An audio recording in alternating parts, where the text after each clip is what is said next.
अगर capacitor DC source से connect हो तो एक बार चार्ज होने के बाद फिर क्या करंट फ्लो बंद हो जाएगा।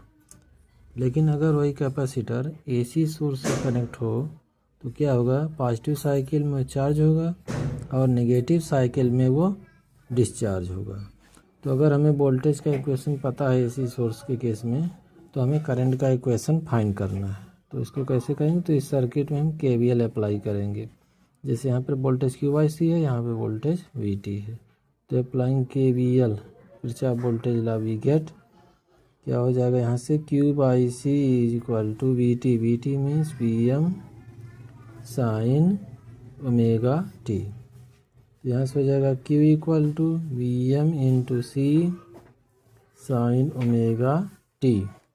और इसको क्या करेंगे, अगर हम डिफ्रेंशिएट करें करंट की वैल्यू यहाँ में differentiating with respect to time t we get, तो क्या हो जाएगा dQ/dt equal to VM into C और साइन ओमेगा टी का डिफ्रेंशिएशन होगा साइन ओमेगा टी। तो ये कितना dQ/dt हो जाएगा, I means IT, VM into C sine omega t का डिफ्रेंशिएशन कितना होगा, cos omega t into omega t का कितना होगा, ओमेगा।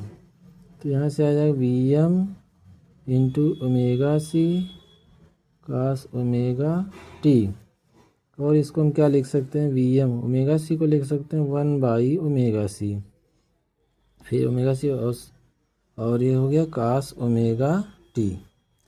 तो VM 1/ओमेगा C को क्या लिखते हैं, XC कैपेसिटिव रिएक्टेंस, और कास ओमेगा टी को क्या लिख सकते हैं, sine 90 plus theta means omega t.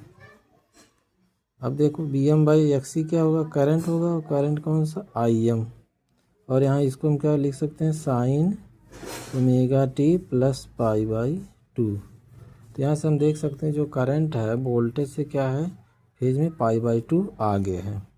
और यहाँ पे जो XC है उसकी वैल्यू क्या है, 1/ओमेगा C, और जो IM है उसकी वैल्यू क्या है, VM/XC।